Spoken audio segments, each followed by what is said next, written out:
Hoi, ik ben Tom Lassing, beursbox.nl. Ik ga het samen met Ronald de Zoete over uranium hebben. Die markt is en blijft interessant. En alleen al als we naar Nederland kijken, er moeten in Nederland 4 kerncentrales bij gaan komen. Ik heb me laten vertellen 9 miljard per stuk. Ik heb geen idee of het echt zoveel is. En wanneer ze dan zijn, is mij ook een raadsel. En waar ze komen, is me ook nog steeds een raadsel. Maar er moeten er dus 4 gaan komen. En Nederland is de enige niet. Er zijn heel veel landen die toch stellen van, ja, we moeten toch een basis hebben van energie, van elektriciteit, die we in ieder geval kunnen aanbieden, naast dat we steeds verder willen vergroenen. En die basis is natuurlijk heel mooi vol te houden in kernenergie, omdat het wel een efficiënte vorm van energie is. En als je eenmaal de investering hebt gehad, maar die investering komt dan nog. Nou, we zien dat die markt wel in beweging is. En dat komt onder meer vorige week heeft Poetin laten doorschemeren dat hij mogelijk uranium ook wil beperken in de uitvoer. Uranium valt niet onder de boycotts die het Westen heeft opgelegd aan Rusland. En nu heeft Poetin gezegd van ja, maar dat kan ik even omdraaien. Ik kan het natuurlijk ook beperken in uitvoer. Ik denk dat het een stomme zet van hem is, want wat er nu gaat gebeuren, naar mijn idee, is dat het Westen allemaal contracten gaat sluiten met westerse bedrijven die ook uranium hebben, want er is ook een uraniumproductie buiten Rusland. En dat Rusland zichzelf nu even uit de markt aan het prijzen is, omdat ze dan hetzelfde doen als met een aardgas en olie. Ze gaan het gebruiken als een leverage, als een drukmiddel naar het Westen toe. En het enige wat je dan krijgt is dat het Westen zegt van wow, wij nemen even afstand, want wij willen niet gechanteerd worden door een Rusland. Dus ja, dat is dan positief voor westerse bedrijven. Ik zie het in ieder geval wel terug in mijn uraniumaandelen, want die zijn sinds dat moment flink in koers gestegen. Maar of dat doorzet en hoe het gaat lopen, ja, dat is allemaal natuurlijk de vraag. Maar dat het in beweging is, wel zeker. Ik ga het hebben met Ronald de Zoete over die uranium. En ik wil vooral Ronald de ruimte geven om daar eens meer over te vertellen. Ronald, welkom.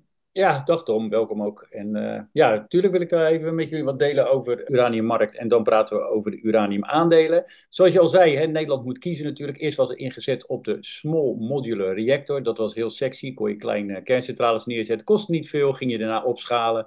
Maar dat bleek zoals altijd natuurlijk weer veel duurder dan gedacht. En de technologie is nog helemaal niet zo ver. Dus wat gaan de politici doen? Dan gaan we er 2 neerzetten. Nou, dat is niet te weinig. Nou, weet je, doen we er 4. Hè? Want natuurlijk elektrisch rijden, de AI-consumptie, denk maar eens even hoeveel dat gaat doen met de vraag. De elektriciteitsvraag voor AI gaat verdrievoudigen tussen nu en 2030 en dat is wereldwijd. Dus overal hebben ze hetzelfde probleem. Het waait niet hard genoeg of de zon schijnt niet. Moet je weer ergens gaan investeren. Nou, aardgas is natuurlijk op zich groener dan kolen.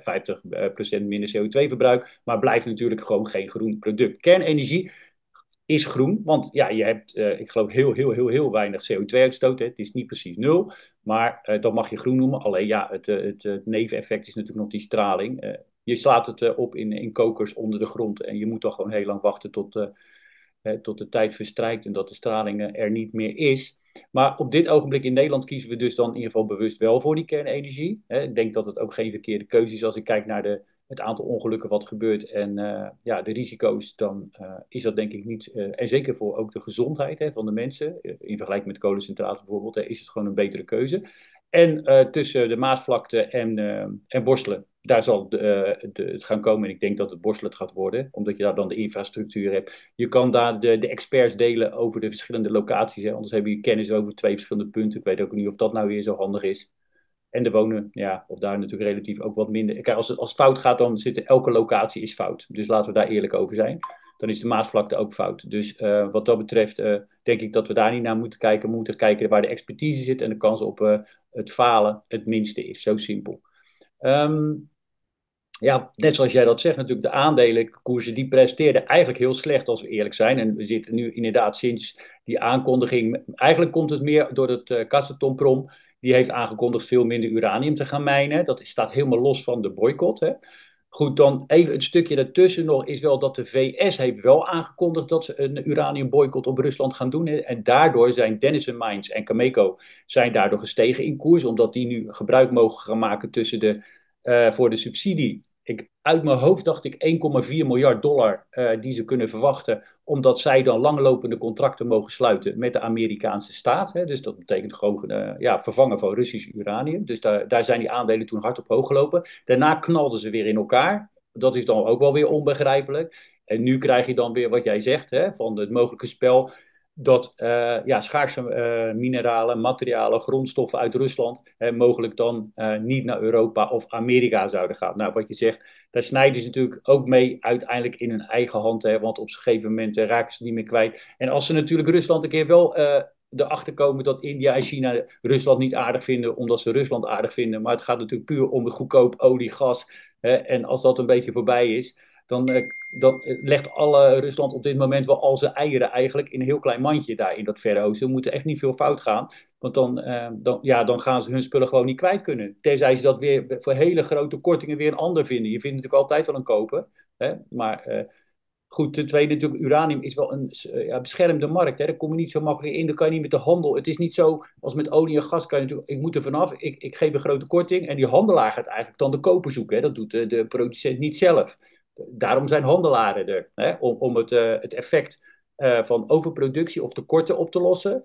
Door nieuwe kopers te zoeken of verkopers, door risico's te nemen die anderen niet willen nemen. Hè? En risico's in de tijd durven te nemen. Dat is de functie van een handelaar. Dan ga je even nu naar die aandelen. Nou, ik heb er hier een top 3 voor je eventjes, om eventjes naar te kijken. Nou, het eerste aandeel, dat is UEC. Dat is eigenlijk een aandeel wat al eigenlijk, als je kijkt nu naar 2024, staat het nu op $4 en het stond op 8. Dus dat is natuurlijk wel teleurstellend. Hè? Maar het is daardoor wel relatief goedkoop geworden. Natuurlijk helpt het nu niet dat de uraniumprijzen die boven de $100 stond, nu ongeveer op de 80 en richting de 75 gaat dalen per pond. Dus UEC is echt een typisch aandeel wat denk ik heel goed geschikt is om straks hard te gaan stijgen, mits ze in ieder geval haar productie kan verhogen. Dat is nu op te wachten.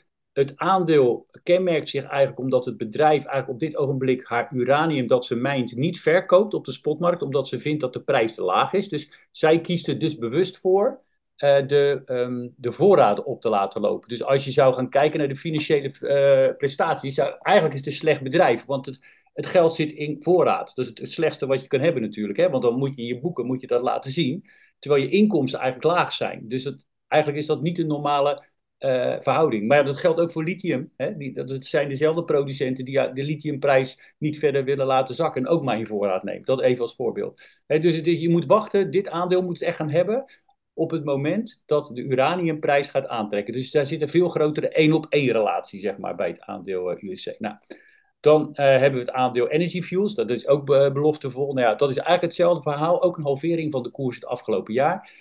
Veel beter geanalyseerd, omdat ze meer data hebben, omdat ze ook beter de financiële cijfers kunnen laten zien, omdat ze meer verkopen onder contract dan bijvoorbeeld UEC. Dus de analisten zijn daar sowieso dan natuurlijk altijd positief als ze meer financiële data krijgen en zien dat er verkocht wordt in plaats van dat het in voorraad wordt gelegd.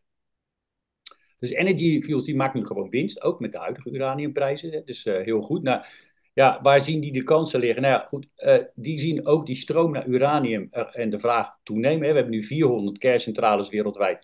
Er komen er nog 170 bij voor 2030. Nou, dat is echt niet zo ver weg, hè, 6 jaartjes. Dus natuurlijk gaan al die 170 er niet komen. Laten we zeggen dat 75 doorgaat. Als je een beetje kan rekenen, dan weet je dat er 125 centrales bij gaan komen. En dat heeft dus wel impact op die uraniumprijs. En die contracten die gaan natuurlijk nu niet al getekend worden, maar als er als die financial investment decisions genomen zijn, de FID's, als die goedgekeurd zijn, dan krijg je een proces, wordt het hele bouwproces. En ja, op een gegeven moment, dan wordt ook de uranium ingekocht. En dat wordt dan meestal in stapjes onder lange termijn contracten gekocht. Wordt ook met formules gekocht. Die kopen meestal niet. Dat zijn geen spot, voor alle duidelijkheid. Dat zijn niet de spotprijzen waarop die mensen kopen. Dat is een formule waar een element van de spotprijs in kan zitten. Maar er kunnen ook fees in zitten van het mijnen. Plus een opslag voor de winst. Omdat die producent natuurlijk risico neemt. Hij zegt, ja, als jij lange termijn van mij wil, dan betaal je wel die formule. En anders ga je maar lekker roeren in die spotmarkt. En als je er niet aan kan komen, dan betaal je maar door je neus. Nou, dan zegt die koper ook snel van, ach nee, ik luister toch wel even naar je. Ga toch maar onder contract kopen. Nou, zo gaat het altijd. Maar het duurt wel eventjes. Als die centrales allemaal zo zeg maar de komende jaren komen, dan zie je ook dat elk jaar er steeds meer van die contracten afgesloten worden. Die zie je niet terug in die uraniummarkt. Dus kijk als belegger verder dan die uraniumprijs. Want nu zijn die centrales er niet, maar die gaan allemaal wel komen. En dat betekent wel, als die onstream komen, dat die uraniumvraag wel degelijk er is. Dus wat betekent dat uiteindelijk? Of je moet meer gaan mijnen, of de mensen in de spotmarkt, die moeten meer gaan betalen, omdat het uranium schaarser wordt. Nou, dat laatste gaat natuurlijk gebeuren. En daar gaan de uraniumprijzen dan weer op stijgen. Dus wat dat betreft, ik denk dat uranium gewoon een goede belegging is. En dit is ook een zeer goed bedrijf, omdat het ook gewoon nu ook al gewoon winst maakt. Ook wel belangrijk. We nemen de laatste, Cameco. Ben ik zelf altijd al heel lang fan van geweest. Ook die is gezakt van $55 naar 35 in een jaar. Niet de helft, dus doet het wel iets beter. Heeft dus ook dat voordeel van de Department of Energy, dat ze die subsidie tegemoet kunnen gaan zien van heel veel geld in de komende jaren. Hebben dan ook de afgezette vraag. Dus hebben verzekerde vraag omdat de overheid gewoon 10, 20, 30 jaar contracten afsluit met Cameco en Denison Mines. Nou, voorlopig heb je natuurlijk ook dat, ja, het probleem voor Cameco is eigenlijk dat ze nu duur zijn, omdat ze met een PE-ratio van 70 ongeveer. Nou ja, en dat moet eigenlijk eerder naar de richting 40 om een beetje normaal in lijn te liggen met de concurrenten. Maar ja, goed, als jij als bedrijf natuurlijk weet dat je heel veel geld tegemoet kan zien en dat je ook jouw extra mining van uranium gewoon kwijt kan aan de Amerikaanse overheid, is wel heel veel geld waard. Dus dan zo'n bedrijf kan eigenlijk gewoon niet vieren, om het maar netjes te zeggen. Dus ja, die koers die kan ook echt een heel groot stuk gaan stijgen. Het enige vervelende met uraniumaandelen is dat je trapt niet in de valluik dat als de uraniumprijs omhoog is, dat dan ook direct de aandelen omhoog gaan. Er ligt allemaal meer achter. Dus je moet je echt verdiepen in het bedrijf. Zitten ze in de spotmarkt? Zitten ze juist onder contract? Zijn ze in een mining stage? Zijn ze niet in een mining stage, maar hebben ze al goedgekeurde projecten en dat soort zaken? En dan kan je pas gaan kiezen, want anders dan wordt het wel een grote gok. En er zijn heel veel handelaren actief in deze markt, omdat de prijs best wel volatiel. Maar ja, om daar als particuliere belegger van te moeten profiteren, is lastig als je niet over de goede informatie beschikt. Dankjewel. Ja, de aandelen die je hebt genoemd, heb ik in mijn bezit. Ik moet het er eventjes toch wel vermelden, hè, dus dat iedereen dat weet. Inderdaad, wat je zegt, je moet niet te veel naar de uraniumprijs kijken. Waar je wel de prijs kan vinden, is in de jaarverslagen. Want daar zie je welke contracten ze hebben afgesloten. En kan je zien welke prijzen dus voor die bedrijven gelden. En die is eigenlijk interessant. Want als zo'n bedrijf zo'n contract heeft afgesloten tegen een bepaalde prijs, dan kan je berekenen wat voor winsten maken ze daar dan op. En dan heeft die spotprijs helemaal niets van doen met wat het bedrijf heeft gedaan. Dus dat is even ook zoiets. We letten allemaal, ook ik, op die spotprijs natuurlijk, want dat is makkelijk. Maar wil je het echt weten van hoe het bedrijf zit, ja, dan moet je toch het jaarverslag in.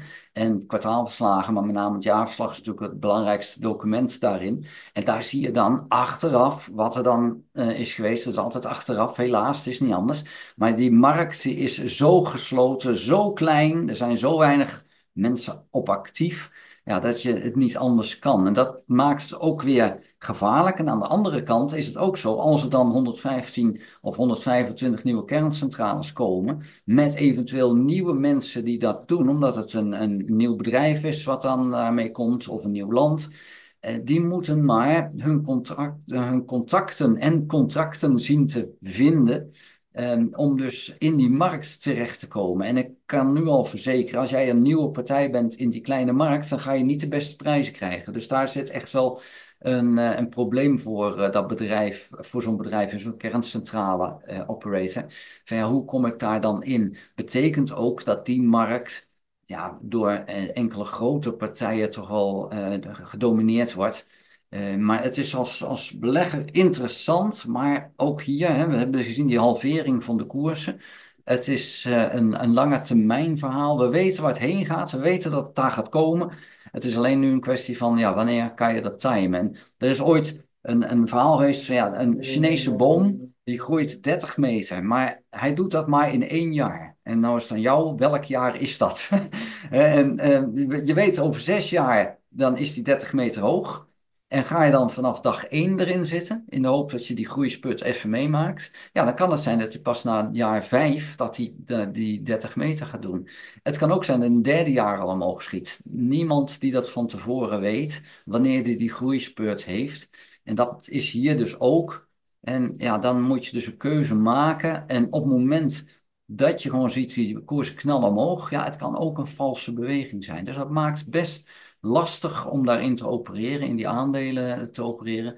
En je moet dus wel tegen dat soort bewegingen kunnen. Een 50% verlies op mijn positie, ja, dat is dus ook gebeurd. Ik ben wel handelaar daarin, maar ik heb altijd een basispositie in uranium aandelen. En soms heb ik wat meer en soms heb ik wat minder. Maar ja, wat ik heb gaat dan wel omlaag. En dat is dus gebeurd de laatste maanden.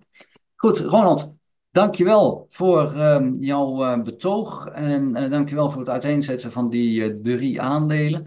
Ik zie jou volgende week weer. En ja, nou, ik weet niet waar we het over gaan hebben. Dat zien we op dat moment Wat doet de wel. markt, Dankjewel. hè? Ja, daar kijken we naar. Oké, nou tot de volgende keer, Tom. Bedankt. En ook de kijkers. Akkoord, hoi. Hey, hoi.